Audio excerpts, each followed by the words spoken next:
Kui Pärsia lahe piirkonnas pinged taas üle keevad, on konflikti sekkunud ootamatu osaline. Ukraina on nüüd samuti konfliktis osaline ning teeb palju enamat kui lihtsalt oma droonialaseid teadmisi laheriikidele pakkudes. Ukraina sõdurid teevad Iraani vastu midagi pöörast. Keegi teine poleks seda suutnud ja USA ei osanud seda ette näha. Aga Ukraina jaoks on see võimalus saada mõjukaks tegijaks piirkonnas, kus tal varem peaaegu üldse mõju ei olnud. Ukraina on saatnud Pärsia lahe piirkonda rohkem kui vaid teadmisi. Ta on saatnud sõdureid ja nad tulistavad aktiivselt alla Iraani droone. Seda ütles Ukraina president Volodymyr Zelenski, kes avaldas selle üllatava info, kui rääkis ajakirjanikele sellest, millega Ukraina tegelikult Lähis-Idas tegeleb. Kas me tulistasime asju alla? Jah, tegime seda. Kas me tegime seda ainult ühes riigis? Ei, mitmes riigis, väitis Ukraina president Business Insideri andmetel kinnisel briefingul. See on väga suur uudis. Me juba teadsime, et Ukraina on saatnud eksperte mitmesse Pärsia lahe riiki, et aidata neil toime tulla Iraani Shahed-droonide ohuga. Mida me ei teadnud oli see, et need eksperdid teevad palju enamat kui lihtsalt nõustavad oma uusi Pärsia lahe liitlasi Ukraina poolt tarnitavate tõrjedroonide kasutamisel. Tundub, et need eksperdid on sõdurid. Ja nad rakendavad oma oskusi palju vahetumalt, kui keegi oleks osanud oodata. Zelenski lisas, et Ukraina osales õhutõrjeoperatsioonides mitme oma Pärsia lahe partneri jaoks, kuigi ta keeldus nimetamast, kes täpselt Ukraina allatulistamistest kasu sai. Ta mainis, et Ukraina on juba saanud oma pingutuste eest kompensatsiooni. Me aitame tugevdada nende julgeolekut vastutasuks panuste eest meie riigi vastupidavusse. See on palju enamat kui lihtsalt raha saamine, väitis Ukraina president. Business Insideri sõnul seisnesid need panused relvades, mida Ukraina saab kasutada oma sõjas Venemaa vastu, samuti naftas, diislikütuses ja otseses rahalises toetamises. Kõik see aitab Ukrainal ületada Venemaa kurnamiskampaaniat. Ukraina suhetest laheäärsete riikidega, keda on mõjutanud operatsioon Epic Fury, on palju rohkem rääkida. Räägime teile hiljem, kuidas olukord selles vallas on väga tõsiseks muutunud. Enne selle uudise avalikuks tulekut kinnitas Ukraina 228 droonieksperdi lähetamise lahe piirkonda. Me arvasime, et need eksperdid aitavad Ukraina Pärsia lahe piirkonna partnereid õhutõrjesüsteemide arendamisel, mis suudavad toime tulla Iraani drooniohuga. See näib endiselt nii olevat, kuid Zelenski ütleb, et see on palju enamat, märkides kinnisel briefingul. See ei olnud seotud väljaõppemissiooni või õppustega, vaid toega kaasaegse õhutõrjesüsteemi ülesehitamisel, mis tegelikult töötab. See tähendab, et Ukraina teeb enamat kui lihtsalt tarnib relvi. See on nüüd otsene mõju sellele, mis toimub laheriikides seoses operatsiooniga Epic Fury ja Iraani vastustega. Üks oluline asi, mida siin tähele panna, on see, et kõik see juhtus enne, kui USA, Iisraeli ja Iraani vahel välja kuulutati relvarahu. See esialgne relvarahu püsis endiselt AP Newsi raporti ajal, mis käsitles Ukraina otsest osalust laheriikide õhutõrjesüsteemides. Sel ajal toimusid läbirääkimised USA ja Iraani vahel, mis tähendas, et Iraan ei tulistanud enam oma lahe naabrite pihta Shahede. Kuid see on kohe muutumas. Relvarahu on murtud. USA president Donald Trump teatas läbirääkimiste ebaõnnestumisest Iraaniga 2 Truth Sociali postituses, kus ta pani kogu süü Iraani peale, kuna viimane keeldus loobumast oma tuumaprogrammist. Kohtumine Iraaniga algas varahommikul ja kestis kogu öö, ligi 20 tundi. Ma võiksin minna detailidesse ja rääkida paljust, mis saavutati, kuid on ainult üks asi, mis loeb. Iraan ei ole valmis loobuma oma tuumaambitsioonidest, teatas Trump. Ta teatas ka, et USA kehtestab Hormuzi väinas mereblokaadi, et takistada Iraani selle olulise veetee blokeerimisel. Kuna konflikt on taas lahvatanud, on peaaegu kindel, et vältimatu saab teoks. Iraan hakkab taas kasutama oma Shahidi droone Hormuzi väinas. Kuid veelgi murettekitavam Pärsia lahe riikide jaoks on see, et need samad droonid koos Iraani rakettidega hakkavad taas lendama nende territooriumil asuvate sõjaväebaaside ja taristu suunas. Ukraina on tõestanud, et suudab aidata Pärsia lahe riikidel end kaitsta. Nüüd, kui USA ja Iraani vaheline relvarahu on purunenud, on tõenäoline, et nendes riikides viibivad Ukraina sõdurid hakkavad taas Iraani droonide hävitamises osalema. Aga tuleme tagasi selle juurde, mida Ukraina on enda sõnul teinud. Siin näeme selget eskalatsiooni. See, mida varem peeti lihtsalt teadmiste jagamiseks, on tegelikult otsene tegevus, mida Ukraina sõdurid Lähis-Ida pinnal läbi viivad. Küsimus on nüüd selles, miks Ukraina uued laheäärsed liitlased seda üldse vajaksid. Lõppude lõpuks on paljud neist USA liitlased ja neil on endalgi kaasaegsed õhutõrjesüsteemid, millega Iraani droonidega toime tulla. Miks nad üldse vajaksid Ukrainat ja selle sõdureid, et aidata neil välja arendada seda, mida Zelenski nimetab õhutõrjeks, et tulla toime kaasaegse ohuga? Vastus võib kokku võtta 2 sõnaga – tõrjedroonid. Zelenski on kinnitanud, et Lähis-Idas tegutsevad Ukraina sõdurid on kasutanud kodumaal valmistatud tõrjedroone, et oma partnerite nimel alla tulistada Iraani Shahidi droone. Need tõrjedroonid integreeritakse nüüd laheäärsete riikide õhutõrjesüsteemidesse ning Ukraina annab väga selgelt mõista, et on valmis neid rohkem pakkuma, kui abisaajad riigid on valmis oma toetust pakkuma. Zelenski väitis märtsis, et iga päev võib laheäärsetesse riikidesse jõuda kuni 1000 Ukraina tõrjedrooni. Ja see kehtib eriti juhul, kui Ukraina Lähis-Ida partnerid aitavad droonide tootmist rahastada. See on vastastikuse kasu põhimõttel põhinev kokkulepe, mis on Ukrainale kasulik, sest nii saab ta ehitada tõrjedroone, mis tugevdavad partnerlussuhteid ja suurendavad tema enda kaitsevõimet. Viimane punkt on eriti oluline, sest rohkemad tõrjedroonid, mida Ukraina endale ehitada suudab, täidavad 2 eesmärki. Esiteks saab Ukraina veelgi tõestada tehnoloogia tõhusust, mis on juba osutunud atraktiivseks Pärsia lahe piirkonna huvilistele ja võib peagi olla nõutud kogu maailmas. Ukraina tõrjedroonid on odavad, pea seda meeles, ja neid on ka lihtne kasutada. Al Jazeera teatab, et neid juhivad droonioperaatorid, kes kasutavad spetsiaalseid FPV-prille ehk esimese isiku vaateprille, et juhtida neid lähenevate ründedroonide suunas. Ukrainal on mitu tõrjedrooni, millest paljud töötati välja aastal 2025. Sting on võib-olla kõige kuulsam, kuna see suudab saavutada kiirust kuni 343 kilomeetrit ehk 213 miili tunnis ning kasutab sihtmärkide leidmiseks termokaameraid. Kuulikujuline Sting on ka ideaalne näide sellest, mida tõrjedroon teeb. See kasutab oma kineetilist energiat ja mõnel juhul väga väikest laengut, et tabada suurt laengut kandvat Shahedi drooni. Sellest kokkupõrkest piisab, et Shahed plahvataks, muutes selle ohutuks. Teised Ukraina tõrjedroonid on B1 Sun ja Bullet. Mõlemad on 3D prinditud ning viimane kasutab oma juhtimissüsteemides ka mingit tehisintellekti ehk AI-d. Nii et Ukrainal on selgelt võimalusi kõigile rahvusvahelistele partneritele, kes soovivad osta. Ja kui Ukraina hakkab nende partneritega otse koostööd tegema, nagu ta teeb Pärsia lahe riikidega, saab ta oma tõrjedroone pakkuda erinevatele ostjatele ja teenida palju raha, et rahastada oma sõjategevust Venemaa vastu. Siis on veel teine osa kokkuleppest, mis Ukrainal on oma Pärsia lahe partneritega. Zelenski on öelnud, et Pärsia lahe riigid, kes saavad kasu Ukraina droonidest, aitavad samuti nende tootmist rahastada. See on Ukraina jaoks väga oluline, kuna tõrjedroonid on muutunud suureks osaks tema õhutõrjestrateegiast Venemaa vastu. 1. aprillil teatas Defense News, et Ukraina saavutas 89,9% tõrje edukuse määra Vene rakettide ja droonide vastu. See on märkimisväärne, sest see on selge edasiminek võrreldes varasemate kuudega. Veebruaris oli tõrje edukuse määr 85,6%, mis oli juba iseenesest suur hüpe võrreldes 2025. aasta detsembris registreeritud 80,2% määraga. Siin näeme tõrje edukuse paranemise mustrit, mis ei ole juhuslikult seotud sellega, et Ukraina lisas oma õhutõrjevõrku rohkem tõrjedroone. Ukraina õhutõrje paraneb nüüd nii palju, et suudetakse muuta Venemaa kasvav sõltuvus kaugmaa Shahed-tüüpi ründedroonidest mõttetuks. Ukraina püüdleb nüüd 95% tõrjemäära poole ja loodab saada rahastust, et toota päevas 2000 oma tõrjedrooni.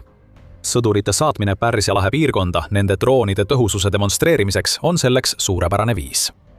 Raha hakkab sisse voolama, kui Pärsia lahe riigid ostavad rohkem Ukraina tõrjedroone, mis omakorda võimaldab Ukrainal toota veelgi rohkem samu droone, mida ta müüb, et end Venemaa vastu kaitsta. See on õhutõrje täiustamise tsükkel, mida Venemaa ei osanud ette näha ja see võib eksisteerida ainult selle iroonilise asjaolu tõttu, et Venemaa kasutab Ukraina ründamiseks Iraani tehnoloogiat. Sõjalise elu ring teeb täisringi ja praegu on Venemaa ja Iraan need, kes leiavad end Ukraina lõvilõugade vahelt. Aga on veel üks tegur, mis paneb lahe riigid nii innukalt tahtma saada Ukraina tõrjedroone ja sõdureid, kes oskavad neid kasutada. Aga enne kui sellesse süveneme, kui see on selline ülevaade, mida sa näha tahad, siis kindlasti telli The Military Show. Me teeme selliseid analüüse igal nädalal. Nii et teine tegur. Me mainisime seda juba varem. Hind on lahe riikide jaoks, kes praegu Ukraina tõrjedroone ostavad väga soodne. Need lahe riigid on varustatud õhutõrjesüsteemidega, mis tulistavad rakette lähenevate ohtude pihta. See kõik on hästi ja tore, kui räägime rakettide vastasseisust. Aga kui need õhutõrjeraketid tulistavad alla Shahede, tekib kulude erinevus. Võtame näiteks Patriot PAC-3 tõrjeraketid. Business Insideri andmetel maksab iga selline rakett $3,7 miljonit. Shahedi droon maksab Iraanile kuni $50,000. Iraan saab iga PAC-3 raketi eest ehitada 74 Shahedi drooni. Ja just selline kulude erinevus kurnab kiiresti õhutõrjevõrku, mis pole lihtsalt valmis Iraani odavate relvadega tegelemiseks.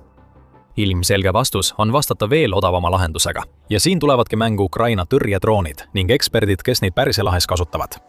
Ukraina tõrjedroonide tootmine võib maksta vaid umbes $1000, mis pöörab Iraani strateegia ja ajafaktori pea peale. Nüüd on see 50 tõrjedrooni ühe Shahedi vastu, mitte enam 10 Shahedid ühe raketi vastu. Isegi kõrgema, umbes $6000 suuruse ekspordihinna juures, mida Business Insider mainib, saab ühe Shahedi hinna eest ehitada umbes 9 tõrjedrooni.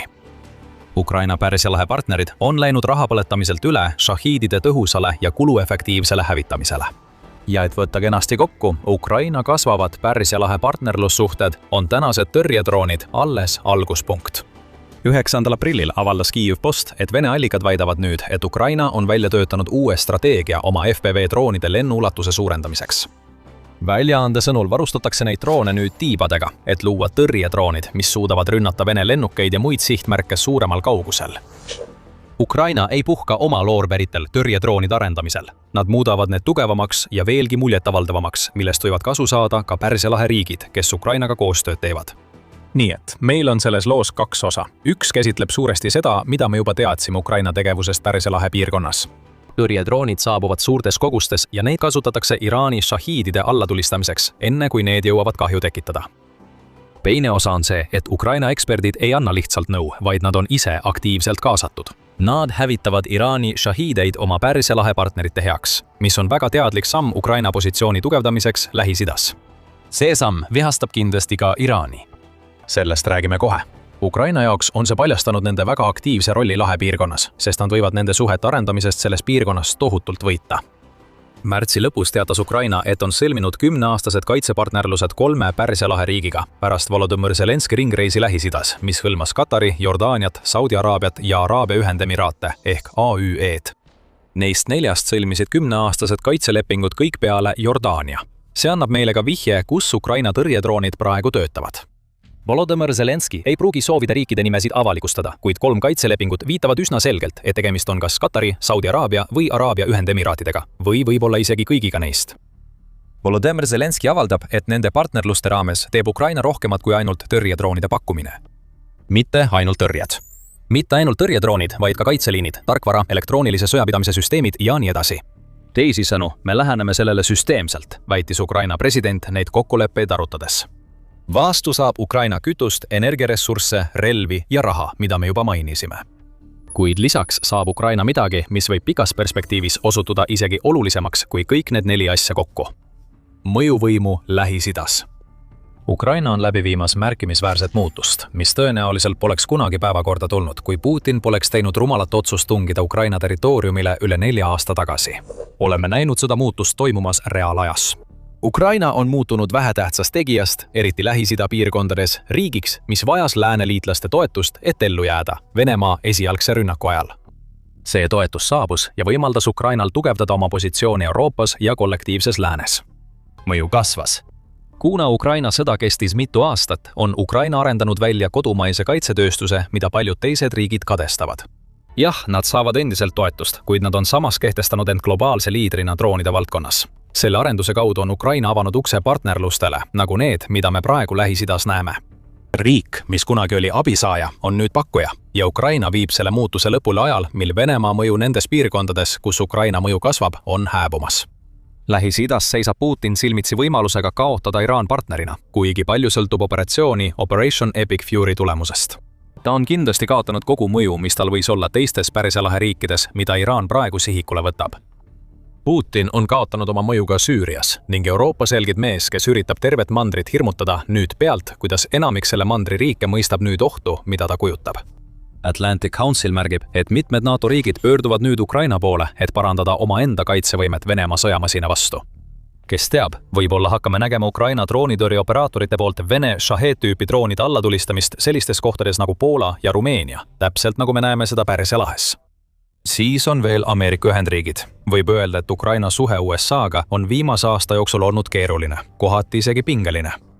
USA juhitud rahuläbirääkimised Ukraina ja Venemaa vahel pole olulistes küsimustes tegelikku edasiminekut toonud ning Ukraina on pidanud viimasel ajal maadlema sellega, et USA pöörab rohkem tähelepanu Iraanile, kui aitab Ukrainal Venemaast tingitud kriisiga toime tulla. Zelenski püüab neid probleeme leevendada. Nagu AP News teatab, on Ukraina president kutsunud USA saadikud Jared Kushneri ja Steve Witkoffi Kiievisse ning ta on isegi välja pakkunud 3 osapoolel põhineva läbirääkimiste formaadi, kuhu kuuluks ka Venemaa. Mis on sellel pistmist sellega, et Ukraina saadab sõdureid lahepiirkonda, et alla tulistada Shahidi droone? Lihtne. Ukraina tõestab USA-le, et ta võib olla palju kasulikum otsene liitlane, kui Ameerika seni arvas. kõiges selles näeme, et Ukraina on pühendunud. Kui Trump pilkab NATO riike selle eest, et nad ei tee midagi, et aidata USA-l taas avada Hormuzi väina, siis Ukraina kasutab oma tõrjedroone, et hävitada üht peamist relva, mida Iraan kasutab selle olulise veetee sulgemiseks. USA peab sellele tähelepanu pöörama. Kui Ukraina mängib oma kaardid õigesti ja saadab rohkem personali Pärsia lahte, et otseselt aidata USA-d, nagu nad on seni teinud riikidega, kellega Ukraina koostööd teeb, võime näha uut arengut Ukraina ja USA suhetes. See, mida Ukraina praegu Pärsia lahes teeb, võib olla võtmetähtsusega, et veenda Trumpi, et Ukrainat tuleks rohkem aidata Ukraina võitluses Venemaa vastu. Ameerika sõjalaevadel startivad ja Pärsia lahe riikide baase kaitsvad tõrjedroonid võivad märkimisväärselt aidata Ukrainat Venemaa vastu. Vähemalt võiks Zelenski kasutada Ukraina valmisolekut sekkuda selleks, et veenda USA-d mitte leevendama sanktsioonisurvet Venemaa vastu. See on Ukraina pikaajaline strateegia. Ainus probleem, millega ta silmitsi seisab, kui saadab oma sõdureid Pärsia lahte raketitõrjesüsteeme juhtima, on see, et Iraan on raevukas. Iraani režiim hoiatas juba märtsi 14. Ukrainat, et see hoiaks end lahes toimuvast konfliktist eemale. Just siis nimetasid Iraani parlamendiliikmed Ukraina seaduslikuks sihtmärgiks, kuna Ukraina aitas Iisraeli droonidega. Nüüd on Ukraina läinud palju kaugemale. Tal on sõdurid Lähis-Idas ja nad aitavad mitut riiki, mis on Iraani viha sihtmärgid. Kas see võib tähendada, et Iraan eskaleerib Ukraina vastu? Võib-olla. Iraanil oleks raske midagi märkimisväärset teha, sest tal on käed tööd täis operatsiooniga Operation Epic Fury. Aga kui Ukraina taas alustab seda, mida ta Pärsia lahes teeb nüüd, kui relvarahu USA, Iisraeli ja Iraani vahel on kokku varisenud, võime näha suurenenud koostööd Iraani ja Venemaa vahel, mis mõjutab Ukrainat tema enda pinnal. Tundub, et see on risk, mida Ukraina on valmis võtma ja ta võib Pärsia lahes tehtavast tegevusest palju rohkem võita, kui ta Iraani vihastamisega kaotab. Tõrjedroonid osutuvad Ukrainale väärtuslikuks mitmel moel ja nüüd on isegi võimalik, et Jaapan võib Pärsia lahe piirkonnas mängu sekkuda. Mitte otseselt, loomulikult, kuid Jaapan annab nüüd Ukrainale uut tüüpi tõrjedrooni, mis võib lõpuks jõuda ka Lähis-Idasse, kui Ukraina otsustab selle sinna saata. Tahad selle uue tõrjedroonide põlvkonna kohta rohkem teada saada? Vaata siis meie videot, kus räägime Ukraina ja Jaapani süvenevast koostööst. Kui sulle see video meeldis, siis kindlasti telli The Military Show kanal, et sa ei jääks ilma meie analüüsidest Ukraina ja Pärsia lahe viimaste arengute kohta. Ja nagu alati, aitäh vaatamast!